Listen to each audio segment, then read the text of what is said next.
이 자리가 아버지의 은혜가 아니면 있을 수 없는 귀한 축복의 자리인 것을 함께 축복하며 감사합니다. 주여, 이 자리에 있게 하시니 감사하고 이 예배 자리에 있게 하시는 하나님 감사와 영광을 드립니다. 아버지여, 또한 일주일간을 준비하며 내일 예배를 아버지여 기대합니다. 내일 드려지는 주일 예배가 참으로 주님의 은혜 가운데 충만한 예배가 되게 하시고 사랑의 예배가 되게 하시고 섬김의 예배가 되게 하여 주시옵소서. 준비된 모든 예배가 하나님 앞에 영광이 될 수 있도록 하나님께서 도우시고 함께 하여 주시옵소서. 오늘도 이 자리에 남은 사랑하는 성도들을 붙들어 주시고 축복하여 주시옵소서. 모든 평가를 주님 앞에 올리는 예수 그리스도의 이름으로 간절히 기도합니다. 아멘. 감사합니다. 우리 사도신경으로 우리의 신앙을 고백합니다. 나는 전능하신 아버지 하나님 천지의 창조주를 믿습니다. 나는 그의 유일하신 아들 우리 주 예수 그리스도를 믿습니다. 그는 성령으로 잉태되어 동정녀 마리아에게 순하시고 본디오 빌라도에게 고난을 받아 십자가에 못 박혀 죽으시고 장사된 지 사흘 만에 죽은 자 가운데서 다시 살아나셨으며 하늘에 오르시어 전능하신 아버지 하나님 우편에 앉아 계시다가 거기로부터 살아있는 자와 죽은 자를 심판하러 오십니다. 나는 성령을 믿으며 거룩한 공교회와 성도의 교제와 죄를 용서받는 것과 몸의 부활과 영생을 믿습니다. 아멘. 오늘은 찬송가 487장을 함께 봅니다. 487장.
오늘 주시는 말씀 봅니다. 느헤미야 2장 1절에서 4절입니다.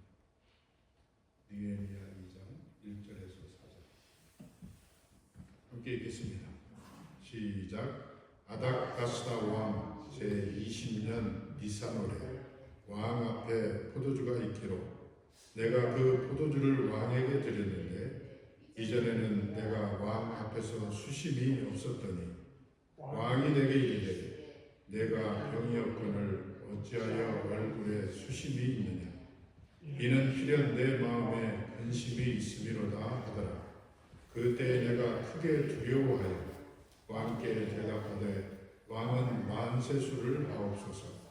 내 조상들의 묘실이 있는 성읍이 이제까지 황폐하고 성문이 불탔사오니 내가 어찌 얼굴에 수심이 없사오리까 하니 왕이 내게 이르되 그러면 내가 무엇을 원하느냐 하시기로 내가 곧 하늘의 하나님께 묵도하고. 아멘. 내일 부를 찬양을 우리 함께 불러봅니다. 우리가 잘 아는 찬양인데 그날이 도적같이라는 찬양입니다. 함께 불러봅니다. 그날이 도적같이 이를 줄 너희는 모르느냐. 늘 깨어 있으라 잠들지 말아라 주님과 동행하라. 항상 기뻐하라 쉬지 말고 기도하라 범사에 감사하라.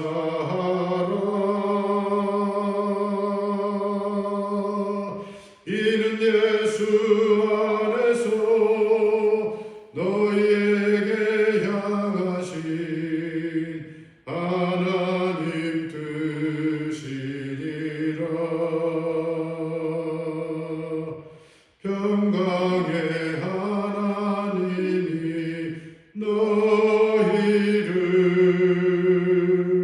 거룩하게 하시고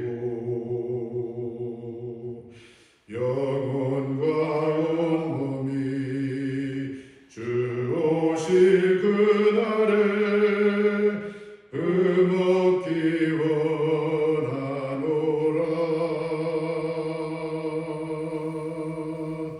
항상 기뻐하라 쉬지 말고 기도하라 범사에 감사하라.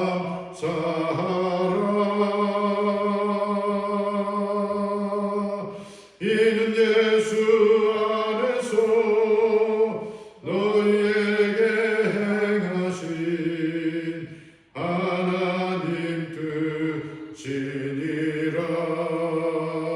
항상 기뻐하라 항상 기뻐하라 쉬지 말고 기도하라 범사에 감사하라.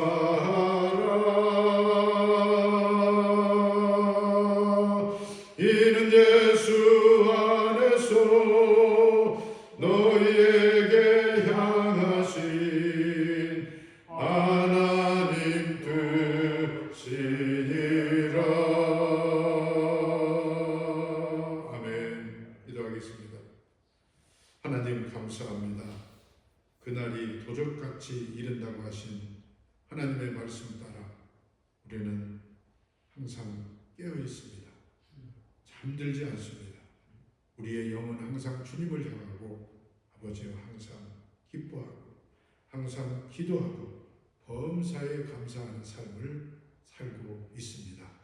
하지만 때로 그렇지 못한 때도 있지만 우리 성령께서 나를 깨워주시고 나를 이렇게 세워주심으로 기도하게 하시고 감사하게 하신 것 감사합니다. 아버지여 바라기는 우리의 삶 속에 주님 오시는 그날까지 이 법칙을 지켜 행하게 하셔서 주님 도적같이 임하시는 그날 아버지여 준비된 자로 아버지여 등불과 기름을 준비된 자로 하나님의 예수 그리스도의 그 영생의 잔치에 참여할 수 있는 우리 모두가 되게 하여 주시옵소서. 오늘도 주님 앞에 나왔습니다. 주님 말씀하여 주시고 하나님께 기도하는 자의 복이 어떤 것인지 깨달아 알 수 있게 하여 주시옵소서. 모든 영광을 주님 앞에 올려오며 사랑의 부활하신 예수 그리스도 이름으로 간절히 기도하옵나이다. 아멘. 할렐루야. 감사합니다. 우리가 지난 주인가 지금은 아니죠. 느헤미야서를 보았습니다. 느헤미야서. 오늘 그 2장 1절에서 4절을 읽었는데 그 내용은 별게 아닙니다. 그러니까 느헤미야가 포로로 끌려가서 하여튼 몇 차례 해서 왕의 술관원이 되었다는 거예요. 술관원이라는 말을 우리는 가끔 성경을 통해서 듣습니다. 누가 또 술관원이 되었었나요? 술관원 하면은 옛날에 요셉이 감옥에 있을 때 술관원을 만난 그 이야기가 또 거기에 나옵니다. 그러니까 과거에는 이 술관원이 굉장히 중요했어요. 왜냐하면 왕들이 다른 어떤 음모하는 세력에 의해서 죽임을 당하고 사살을 당할 때 이 술관원을 매수해가지고 술에다가 독약을 타는 경우가 많이 있었거든요. 우리 조선시대 또 고려시대 역사를 봐도 그런 일이 많습니다. 그 기미상궁을 이렇게 포섭해가지고 죽이는 일이 많이 있었어요. 그처럼 이 왕들에게는 자기의 입에 들어가는 음식물, 특별히 그 술, 이런 것들을 관리하는 그 사람을 굉장히 중요하게 여겼던 것입니다. 그래서 항상 이 느헤미야는 왕 앞에서 기쁜 얼굴로 왕을 대했어요. 그런데 어느 날 왕이 보니까 느헤미야가 얼굴에 수심이 가득해. 그래서 왕이 지금 물었습니다. 이거 어찌하여 별다른 병도 없는 것 같은데 오늘따라 왜 이렇게 얼굴이 수심이 가득하느냐 이렇게 물었습니다. 그때 그 느헤미야의 행동을 보면 이 당시에 이 왕이 얼마나 무서운 사람인가를 우리는 알 수 있습니다. 왜냐하면 그 왕 앞에서 수심이 가득한 걸로 인해서 죽을 수도 있기 때문에 그렇습니다. 그래서 이 느헤미야는 왕이 그렇게 묻자 두려워했다고 그랬어요. 이거 큰일 났구나. 내가 이러다 죽을 수도 있겠다. 그런데 왕께 대답하여 이르되 먼저 그가 왕을 높이 세웁니다. 왕이여 만수를 하옵소서. 이렇게 간단하게 이야기했지만 사실은 이 느헤미야는 그 왕의 그 질문 앞에 엎드려서 주여 하나님 아니요 왕이여 내가 죽을 죄를 졌습니다 하면서 했을 거예요. 그렇게 하고 나서 이제 이야기를 합니다. 다름이 아니라 제가 요즘 근심이 있는데 그게 뭐냐면 우리의 조상들의 묘실이 있는 그 예루살렘 성이 불타고 무너져서 제가 그것을 생각할 때마다 걱정이 됩니다. 이렇게 말합니다. 그러자 왕이 웃는 얼굴로 그러면 내가 너에게 뭘 해주기를 원하느냐 이렇게 물었어요. 그런데 우리가 이 성경에 보면 아닥다스다 왕은 굉장히 무서운 사람이었습니다. 그가 과거에 조금 후에도 말씀드리겠지만 이 예루살렘 성을 다시 재건하지 못하게 방해했던 일도 있었던 그런 사람입니다. 그런데 그가 이 느헤미야의 그 얼굴을 보고 이렇게 얘기하는 거예요. 내가 무엇을 하기를 원하느냐. 이때 보통 사람들 같으면 즉각적으로 주여 왕이요 내가 그거를 재건하기 위해서 가기 원합니다. 이야기 여러 가지 얘기를 했을 거예요. 근데 이 느헤미야는 그 말을 듣고 하늘의 하나님께 묵도하고 이렇게 되어 있습니다. 오늘 키워드가 바로 이겁니다. 어떤 상황에서도 이 느헤미야는 하나님께 묻는 기도를 했다는 거예요. 사실 이런 상황에서는 묻는 기도를 할 필요가 없습니다. 왜냐하면 그냥 그간에 느헤미야가 하나님 앞에 쭉 기도해온 결과로 하나님께서 이 아닥사스다 왕의 마음을 움직였기 때문에 그렇습니다. 그렇기 때문에 이제 때가 되었구나 하면서 우리는 그냥 우리가 마음속에 갖고 있던 그 왕에게 요구하고자 준비해왔던 그런 것들을 쭉 그냥 이야기할 수도 있어요. 그런데 느헤미야는 그렇게 하지 않았다는 것이죠. 그 짧은 순간에도 하나님 앞에 묵도하고, 즉 주여 제가 무슨 말을 하오리까 제 입술을 주관하여 주시옵소서 하는 이런 묵도를 한 후에 말했다고 기록하고 있습니다. 여러분, 이처럼 이 기도하는 자는 하나님께서 복을 주십니다. 믿으십니까? 기도하는 자는 하나님께서 여러 가지 복을 주시는데, 오늘 과연 기도하는 자에게 주시는 복이 무엇인지 두 가지만 한번 따져서 함께 은혜를 받기로 합니다. 하나님의 백성은요, 이처럼 중대한 상황에 있더라도 하나님께 기도하고 그와 항상 동행하기를 기뻐하고 원하는 사람들이 바로 하나님의 백성입니다. 오늘 이 본문에 나타난 것처럼 느헤미야는 예루살렘 재건이라는 막중한 사명을 하나님과 동행하며 기도하며 시작했고, 이 중요한 순간에도 그는 하나님 앞에 묵도했다고 기록하고 있습니다. 이처럼 매 순간마다, 어떤 순간마다 하나님 앞에 기도하고 묵도하기를 좋아하는 저와 여러분 같은 사람들에게는 하나님께서 어떤 복을 주실까? 첫 번째 우리가 생각할 수 있는 것은 뜻밖의 기회를 하나님께서 허락하신다는 것. 우리가 생각지도 못했던 사람과 생각지도 못했던 방법을 통해서 하나님은 기회를 허락하십니다. 이처럼 우리 성도들이 하나님 앞에 기도하고 그 응답을 체험하고 경험하는 것은 참으로 큰 특권이며 기쁨입니다. 우리가 잘 아는 다윗은 자신이 부르짖는 소리를 하나님이 들어주시기에 자기 영혼이 힘을 얻고 강하게 되었다고 시편 84편 1절에서 4절에서 기록하고 있습니다. 우리 거기를 한번 같이 읽어보겠습니다. 시편 84 1절에서 4절 같이 읽습니다. 시작. 만군의 여호와여, 주의 장막이 어찌 그리 사랑스러운지요. 내 영혼이 여호와의 궁정을 사모하여 쇠약하며 내 마음과 육체가 살아계시는 하나님께 부르짖나이다. 나의 왕, 나의 하나님, 만군의 여호와여, 주의 제단에서 참새도 제집을 얻고 제비도 새끼들 보금자리를 얻었나이다. 주의 집에 사는 자들은 복이 있나니 그들이 항상 주를 찬송하리이다. 아멘. 여러분, 느헤미야 역시 하나님을 의지하며 기도하는 믿음의 사람이었습니다. 그는 오늘 이 왕에게 이 말을 듣기까지 얼마나 수많은 시간을 하나님 앞에 눈물로 기도했는지 모릅니다. 그리고 그는 왕에게 허락을 받고 고향으로 돌아가서 예루살렘 성전을 재건할 수 있는 그런 기회를 얻기 위해서 수날을 기도했습니다. 그러자 하나님은 당신을 간절히 찾고 의지하는 그 느헤미야에게 기도로 응답하셨던 것입니다. 그가 기도를 시작한 지 넉 달쯤 지난 어느 날 드디어 오늘 본문에 나타난 것처럼 왕에게 필요한 것들을 요청할 기회가 생겼습니다.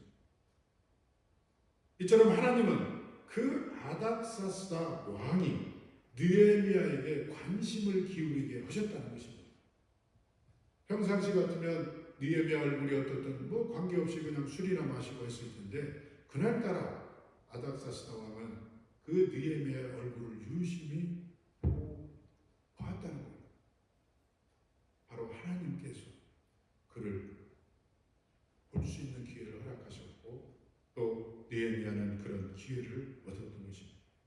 그리고 그 왕은 그의 얼굴에 나타난 근심의 이유를 묻게 하셨습니다.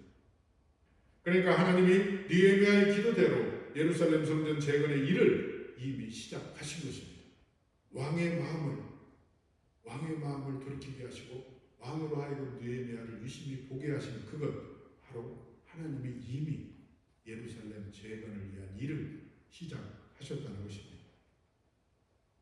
우리는 하나님과 동행하는 삶을 산다고 하면서 우리의 힘과 지혜로 불가능해 보이는 이 일을 만났을 때 우리는 쉽게 포기해버리는 경향이 많이 있습니다. 기도하면서도 그 일의 성취를 의심합니다. 이거 기도한다고 될까? 기도하면서도 그런 생각이 우리에게 들 때가 있어요. 또한 정작 그 위에 그 일이 성취되었을 때 그것이 하나님의 일이라고 믿지 못하고 그냥 우연히 아니면 어떤 사람의 도움으로 아니면 어떤 일에 의해서 성취되었다고 그것을 그렇게 믿기 때문에 그렇다는 것입니다. 여러분, 하지만 우리가 하나님과 동행하면서 그분의 뜻대로 기도하면 우리의 지혜를 뛰어넘는 놀라운 일들을 하나님께서는 이루신다는 것입니다. 그러므로 무엇보다도 먼저 하나님을 더욱 가까이 하며 그분의 뜻을 깨닫는 자가 되기를 소망합니다. 그러한 삶을 살기를 바랍니다. 하나님의 영광이 이 땅에 드러나게 해달라는 기도를 우리는 언제나 해야 된다는 것입니다. 그래서 그 하나님의 영광을 드러내는 일에 우리가 쓰임받는 도구가 되고 우리 가정이, 우리의 자녀들이 그러한 삶을 살기를 우리는 하나님께 바라야 된다는 것입니다. 이처럼 우리 앞에서 일을 행하시는 하나님이 우리가 할 수 없는 크고 놀라운 일들을 친히 이루시는 것을 마침내 우리는 봐야 될 거 아닙니까? 여러분, 우리는 그것을 보아야 돼요. 그리고 우리는 그것을 체험해야 돼요. 어쩌면 지금 이 순간에도 우리는 그 체험을 하고 있는 성도도 계실 것입니다. 그렇다면 더욱더 하나님 앞에 기도하고 우리의 삶 속에서 하나님이 우리에게 제공하시는 그런 뜻밖의 기회와 뜻밖의 경험을 통해서 하나님을 더욱더 이 세상에 전파함으로 세상에 줄을 보게 하는 그러한 삶을 살기를 소망하시는 저와 여러분들이 되시기를 바랍니다. 두 번째로 하나님 앞에 기도하는 자에게 주시는 복은 우리 주변의 사람들의 마음을 얻게 된다는 거예요. 하나님은 그렇게 만드신다는 거예요. 여러분, 잠언 21장 1절에 보면 왕의 마음이 여호와의 손에 있다라는 표현이 나옵니다. 왕의 마음이 여호와의 손에 있다. 왕의 마음을 그분이 원하는 대로 이끌어 가신다. 이런 말이 있습니다. 바로 오늘 아닥사스다 왕의 마음을 하나님이 움직이셨다는 거예요. 하나님께서 느헤미야를 향해서 그 뜻을 이루기 위해서 그 왕의 마음을 이끌어가고 계신다고 말씀하고 있는 것입니다. 그래서 하나님은 기도하는 느헤미야의 그 기도를 들으시고 그 왕의 마음을 느헤미야의 뜻에 맞게 마음을 움직이셨다는 거예요. 여러분, 아닥사스다 왕은 술관원 느헤미야의 요청을 들은 후에 예루살렘 성을 재건하라고 허락했습니다. 그래, 그러면 너가 가서 그 성을 재건하고 돌아오너라 이렇게 허락했습니다. 그래서 이 왕은 느헤미야가 안전하게 다녀올 수 있도록 친서를 내렸다는 거예요. 여러분, 그때 당시에 아닥사스다 왕의 친서, 아닥사스의 인증이 찍혀 있는 친서, 편지 한 통이면 그 주변의 모든 나라들에서 안 되는 게 없습니다. 굉장한 파워풀한 친서입니다. 그 친서를 내렸어요. 그뿐만 아니라 왕은 그 아닥사스다 왕의 살림을 맡은 그런 관원으로 하여금 느헤미야가 필요한 모든 것을 제공하라는 명령도 함께 내렸다. 여러분, 이 얼마나 놀라운 일입니까? 네? 친서를 내렸을 뿐만이 아니라 그 예루살렘 성을 재건하는 데 필요한 모든 자재를 주라고 말했다는 것입니다. 여러분, 사실 이 아닥사스다 왕은 본래 그렇게 너그럽고 온정이 많은 사람이 아닙니다. 수많은 사람을 단칼에 죽인 사람이고 자기의 뜻에 반한 사람들, 자기의 뜻에 맞지 않는 사람들은 가차없이 생명을 거두었던 무서운 사람이었습니다. 또한 그는 강대국을 호령하는 사람이기 때문에 교만이 극치에 이르렀다고 성경은 기록하고 있습니다.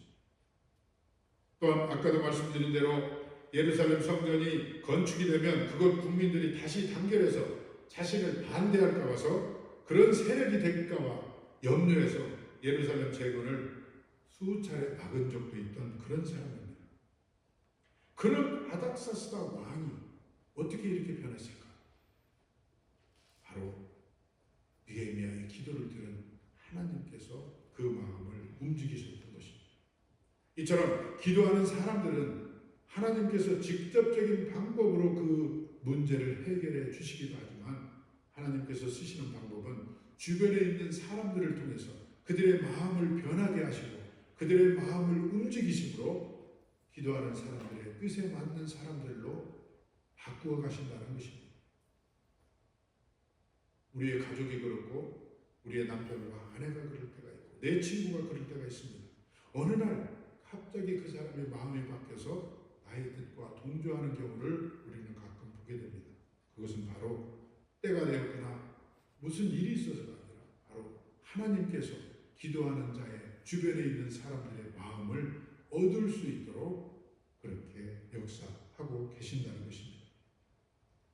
우리가 하나님을 위해서 봉사하고 사역하다 보면 감당하기 어려운 일들 많이 만납니다. 그때 하나님은 사역을 성취하기 위해서 그 사람의 뜻을 성취하기 위해서 바로 주변의 사람들의 마음을 움직이기도 하신다는 것입니다. 그렇게 그들을 동역자로 사용하십니다. 그들을 마음을 바꿔주심으로 우리의 기도를 응답하신다는 것입니다. 하나님이 상황을 바꾸시고 우리로 동역자를 만나게 해주신 것은 커다란 복입니다. 이것이 바로 만남의 축복인 것입니다. 그래서 하나님과 동행하며 그분의 일에 함께할 사람들을 보내주시기를 우리는 오늘도 기도하고 있습니다. 하나님이 예비하신 이 제단에 와야 되는 그 발걸음이 속히 우리 제단에 오기를 함께 기도하시는 저와 여러분들이 되시기를 바랍니다. 그리고 한번 우리 제단에 방문한 사람들은 그들의 마음을 동하게 하셔서 우리와 연합해서 함께 이웃사랑 교회를 섬겨갈 수 있는 그런 사람으로 바뀌어주시기를 우리는 함께 기도하시길 바랍니다. 그래서 하나님이 사람을 준비시켜 주시고 그들과 함께 그 사명을 성취하는 복을 우리로 하여금 누릴 수 있게 하신다는 것입니다. 여러분, 우리가 꿈꾸는 복이 무엇입니까? 바로 이 땅 가운데 사는 날 동안 우리 교회와 우리를 통해서 저 세상이 주를 보게 하는 것 아닙니까? 나의 삶을 통해서 내 주변의 사람들에게 주님을 증거하는 거 아니에요? 바로 그 일을 위해서 사람을 보내주시고 사람들의 마음을 얻을 수 있는 복을 우리가 기도할 때 주신다는 것입니다. 여러분, 이처럼 기도하는 사람에게는 하나님께서 많은 기회를 주시지만 많은 복을 주시지만 그 복 중에서도 특별히 우리로 하여금 우리가 기도하는 것을 얻을 수 있는 기회도 주시고 우리 주변의 사람들의 마음을 바꿔주셔서 그들의 마음을 우리가 얻게 하여 주신다는 것입니다. 이처럼 우리가 기대하는 것 이상의 기회를 만나기도 하시고 또 우리 주변의 사람들의 마음을 얻게 하시는 분이 바로 하나님이시다. 그리고 그때가 언제냐? 우리가 기도할 때 하나님이 그런 복을 주신다는 것입니다. 이런 모든 것이 불신자들의 눈에는 어찌 보면 우연이라고 말할 수 있을 것처럼 보일 수도 있습니다. 하지만 우리 기도하는 사람들은 이 모든 것이 하나님의 손길이며 하나님이 우리 기도를 통해서 응답하시는 기도의 복인 것을 꼭 믿으시기를 바랍니다. 그러므로 우리가 쉬지 않는 기도로 하나님이 준비하신 뜻밖의 기회와 또 하나님이 준비하신 사람들의 마음을 얻을 수 있는 복을 누려가시는 저와 여러분들이 되시기를 예수 그리스도의 이름으로 축원합니다. 기도하겠습니다. 할렐루야. 하나님 감사합니다. 감사합니다. 기도하게 하신 것 감사합니다. 또한 우리로 하여금 우리 주변의 사람들의 마음을 얻게 하신 것도 감사합니다. 이 모든 것이 우리의 어떤 능력이나 우리의 어떤 것으로 되는 것이 아니라 바로 우리가 기도함으로 하나님께서 이루어 가시는 하나님의 뜻인 것을 알게 하시니 감사합니다. 끊임없이 기도하게 하시고 끊임없이 무릎 꿇게 하시고 끊임없이 부르짖게 하셔서 하나님이 예비하신 뜻밖의 기회를 우리가 얻게 하시고 또 우리 주변에 있는 사람들의 마음을 얻음으로 말미암아 세상이 주를 보게 하는 놀라운 사명을 감당하는 우리 모두가 되게 하시고 우리 교회가 되게 하여 주시옵소서. 아버지여, 이 모든 것들이 주님의 은혜인 것을 알게 하시면 감사합니다. 그 은혜를 더욱더 사모하고 그 은혜를 이루어가기 위해서 하나님 앞에 더욱더 간절히 기도하는 우리가 되게 하여 주시옵소서. 지금은 우리 구주 예수 그리스도의 은혜와 하나님의 크신 사랑과 성령의 감동 감화 역사 충만하심이 하나님 앞에 무릎 꿇어 기도함으로 말미암아 하나님이 주시는 뜻밖의 기회를 얻기를 원하고 또 하나님께 무릎 꿇어 기도함으로 말미암아 우리 주변의 사람들의 마음을 얻기를 원하는 이 자리에 모인 사랑하는 성도들과 온라인상에서 함께하는 모든 이들에게 지금으로부터 영원토록 함께 계실지어다. 아멘. 아멘.